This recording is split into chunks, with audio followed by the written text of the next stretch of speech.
Welcome to Divine Feminine Rising with Nez Delene.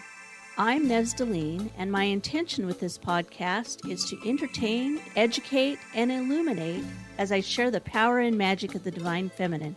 Thank you so much for being here. I'm grateful for your time and attention. This podcast is going to be about competition and community, or it might be termed competition or community. And you might wonder what competition has to do with the Divine Feminine. And so I thought I'd tell you about my own experience with competition. I'm one of the least competitive people I know.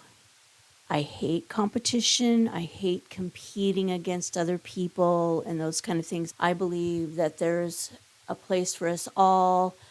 For instance, if you have a business and someone else starts another business, the patriarchal response would be one of fear. Oh no, what if they take my customers? What if they take the bigger piece of the pie or whatever it is?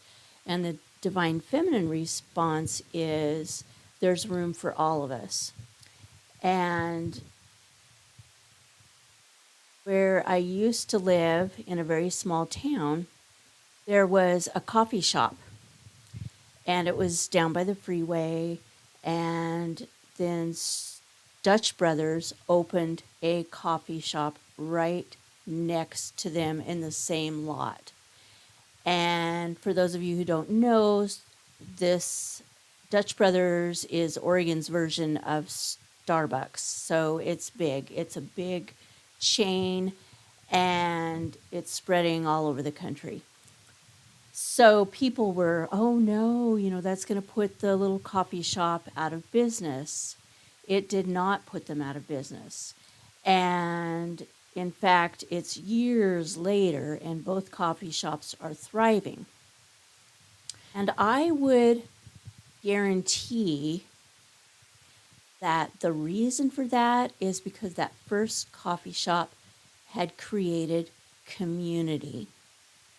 And the people in the community supported them and continued to support them. And probably the travelers off the freeway went more to Dutch Brothers. And I'm sure some local people did too. And I'm sure freeway people went to the little coffee shop because a lot of times the lines at the Dutch Brothers are long. So they continued to do well. In fact, I think they even thrived when this other business of the same thing opened up next to them. When I taught belly dance in this one community, several other people started teaching after a few years, and people said, aren't you afraid of the competition? Aren't you worried about the competition? And I said, no. And they would just look at me with puzzled faces, and I'd explain to them that the more people who learned about belly dance, the better. The more of us out there educating our local community about belly dance, the better. And that some of those people won't last very long as teachers. I've seen it over the years. People come and go with anything, not just with belly dance, but with anything. People have an interest, they go for it, then they move on to the next thing. And sure enough, a couple years later, I was the only teacher in the area teaching again. So I didn't feel worried about the competition. But what I really wanted to talk about today was an actual competition and my experience with it. And I competed in belly dance competitions when I was a very new belly dancer. And there were several reasons for that. Number one, it was really the only place you could go dance without an invitation. There were no festivals like there are now. And so if you wanted to perform, you went to a competition. You signed up, paid the fee, and you performed. So that was one reason. But the main reason was because I wanted to overcome my shyness and my stage fright. I was an incredibly shy person, and I was terrified at the thought of performing, and I didn't like being controlled by that fear. So I pushed myself to enter my first competition. And then after that happened, I actually placed second in the beginner category. And it was really hard for me to go up on the stage and accept my trophy because when I danced, I felt like I was a different person. And that's another story. But but then when I had to go accept the trophy, I was like, just myself. And that was more scary than going out there with the music and my memorized choreography. So anyway, after that experience, I mean, it was very uplifting. I had never won a trophy in my life. I'd never been acknowledged for doing something well. And to be honest, I hadn't entered that many things either, but it was really uplifting for me. And the best part about it was the feedback from the judges. Things like, you have such great stage presence. I was terrified. And they still felt the joy of the dance coming off of me. They said, you have so much poise. You are so graceful, things like that. I never thought of myself as graceful ever in my entire life. Did it occur to me that I was graceful? I always felt like a lumbering water buffalo or something. And this was before video. So it was a long time ago. Okay. And then when I first saw myself on video, I was surprised because I am really graceful. But these seeds were planted within me that were very positive seeds. And then after the next competition, I decided to take over a competition here in Oregon, and I ended up changing the name to Belly Dancer USA. And I did it. I hosted it for over 30 years. And then I passed the torch to a younger dancer, and it's still going strong. In fact, it might even be going stronger now because she has a lot of vitality and energy, and it's a great event. But anyway, the reason I decided to start this competition is so that other dancers could receive what I had received, which was a lot of encouragement. Another thing that happened to me while performing in a competition was I was seen by a lot of sponsors. A lot of the judges also are event producers and sponsors of events, and I was asked to perform time after time. Whether I won the competition or not, people liked what they saw when I performed, and so they asked me to be in their shows. And that was very, very fun and enriching in so many ways. And the other thing, which is super important, anytime I competed, I practiced harder than I ever practiced any other time. When there was a competition coming up, I practiced and practiced and practiced because I wanted to be the best I could be. And this is one of the main reasons that I wanted to start a competition. And I would tell people that competition is for the serious dancer. It's for the dancer who isn't just dancing for fun, just likes to dance in her living room or dance at family events or at community festivals or whatever. This is for the dancer that really wants to excel and grow in the dance and perhaps become a professional, because you get feedback from judges.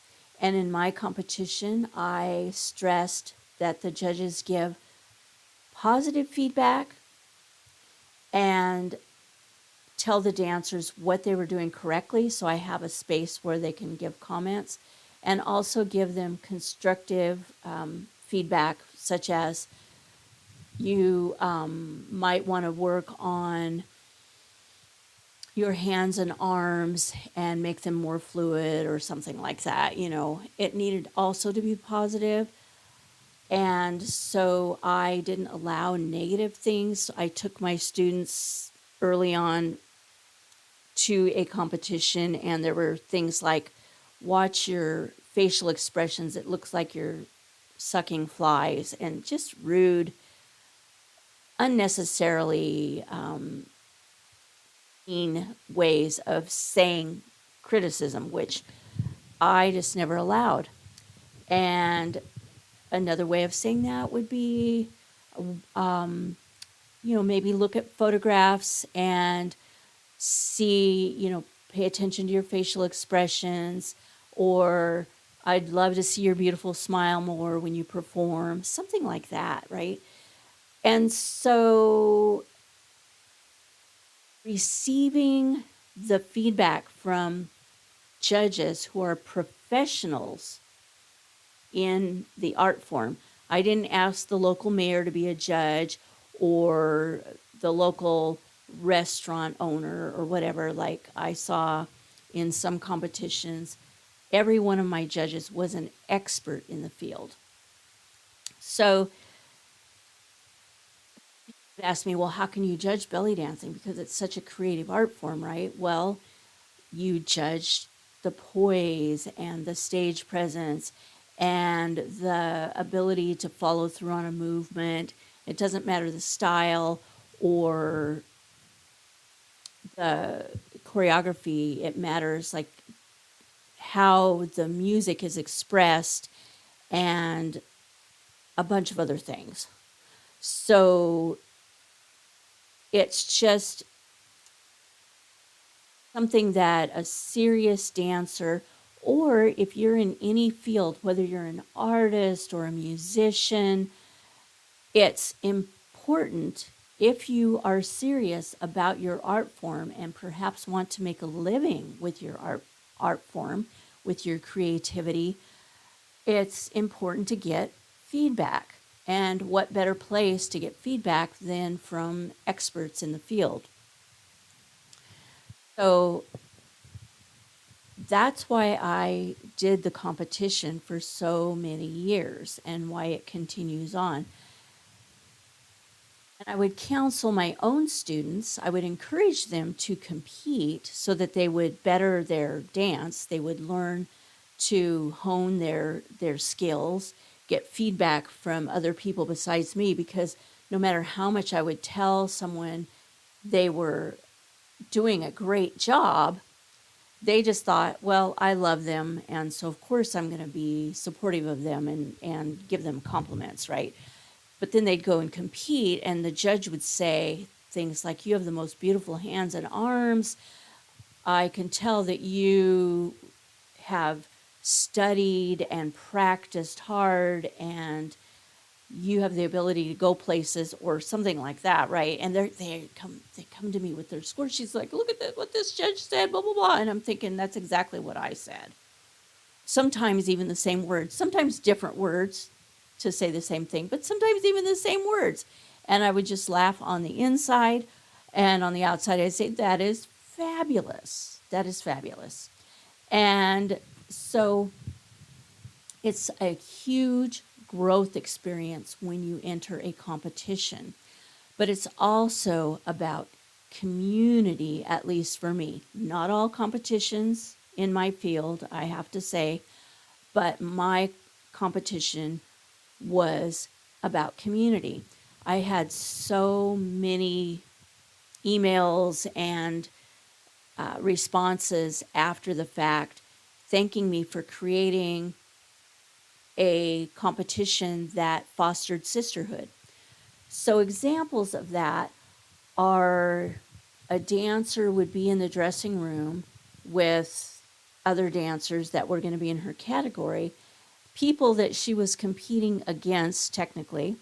I don't believe in competing against, but that was, they were competing in the same category, and they would, oh my goddess, I forgot my bracelets, or I forgot my jewelry, or I can't find my lipstick, or whatever. And another dancer will say, here, I have some that'll match your costume. Here, you can borrow my lipstick. and or whatever it is. I have had one time a dancer, her bra broke while she was on stage, and this was in the professional category.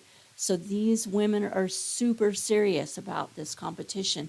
Her bra strap broke, and she gracefully did some arm motion to keep her arms against her bra to hold it on, and then undulated back, and the dancer who was next on the slate to compete hooked her bra for her behind the scenes. And this is how my competition was. It was, there was just such a sisterhood. And so when I say I don't believe in competing against other people, I believe in competing against myself.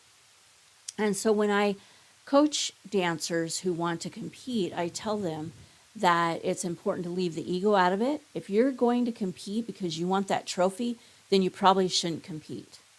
If you're going to compete because you want to do the best you can possibly do, then you probably will benefit from competition.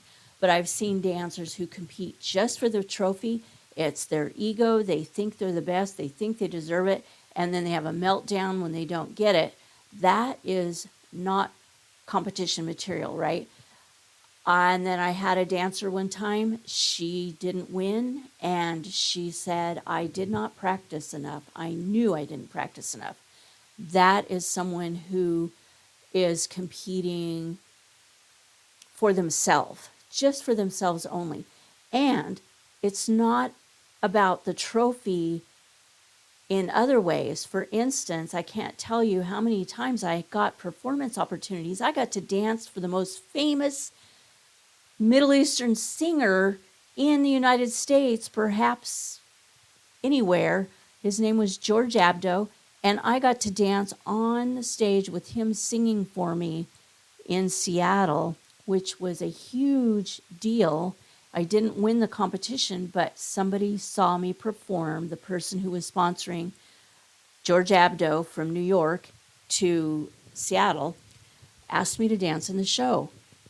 And the other thing is the community of dancers themselves. I met so many dancers from all over the United States doing competitions that I still have connections to, and some of them I've gotten really close to, and some of them have, I'm in contact with on Facebook now. It used to be like internet or telephone, but it's such an opportunity for personal growth, for community growth, and it can be super fun. So that is, for me, the divinely feminine way to compete for yourself, to be the best you can be, not to compete against other women, but to compete for yourself. And it's very empowering, very empowering. I just can't stress that enough. So I ended up growing so quickly in the dance because I entered every competition I could. And remember what I said, I hate competing, hate it. It stresses me out so much, but it also compels me to practice and be the best I can be. And there's nothing better than that if you want to go places in your chosen field of creative adventuring, right? So competition can be a great growth experience. It can be a great healing experience. For me, being such a shy person, shyness is all about fear. I was afraid to answer the phone. I was afraid to drive in a town bigger than, like 500 people in it. And I learned how to perform in front of people, sometimes hundreds of people. I became a public speaker because of belly dance, because people would shove a microphone in my face and ask me to tell the history of the dance when I performed at various events. And I have driven by myself through major cities all over the West, from Salt Lake City to San Francisco to Seattle to Vancouver, Canada, all over the place, because I was so impassioned about my art form. And so it was a great healing thing for me. It also healed me physically, I got so much stronger, and competition pushed me to practice so hard that my muscles got so much stronger. And so there were so many benefits to competing, and I am so glad I did it. And I'm so glad I started the competition that I did for so many years, and got to watch dancers. In fact, the dancer that I passed the torch to, I think she competed I think she competed in my competition when she was 16, and I watched her grow from that baby belly dancer into a amazing professional dancer.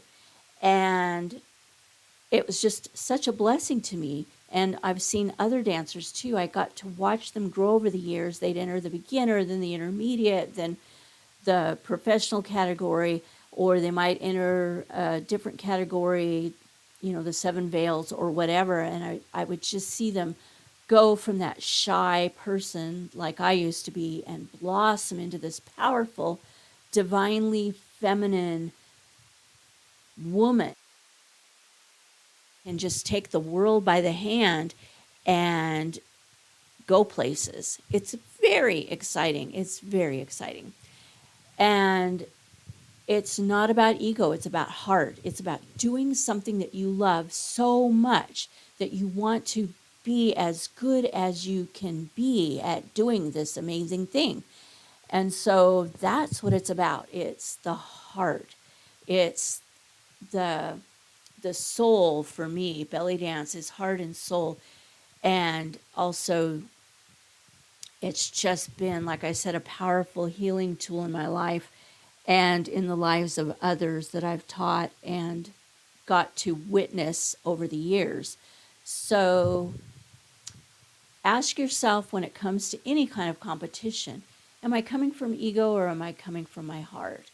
Am I thinking about doing this because I want to be the best I can be, because I want feedback that will help me grow and evolve in my art form, or do I just want to get that trophy?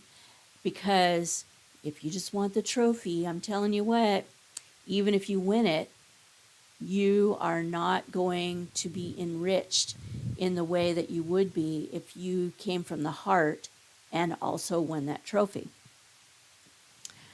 So that's my feeling about competition. I just feel like, we kind of live in a competitive world, but for me, competition has led me to a powerful community of women who are divinely feminine and who lift each other up. And so, really, for me, competition is about community. And it doesn't go the other way. Community isn't about competition. Community is like so much bigger than that, right? But competition has led me to community. And I have met people that have literally changed my life for the better. Women who have been my teachers, my mentors, my guides, and it's just been a true blessing. But it's because of that extreme desire and love that I had in my heart for this art form of movement and music. So, I love you all, and I hope that this gave you some food for thought, whether you're a belly dancer or an artist, or whether you've ever thought about competing, if you're against competing or for competing. I'm hoping that I gave you food for thought about all of it. And most of all, I hope that even if you don't like to compete or don't want to compete, that you go to a competition, because what I found in my experience is that my competitions brought in way more people than if I hosted a workshop and a show. And so when you go and attend a competition, you're more likely to meet magical beings that resonate with you, that are of like mind with you, and you'll have fun. Okay, that's all I have to say about that. And I hope you have a wonderful week and that you're enjoying some great weather this time of year. Blessings and love to each of you.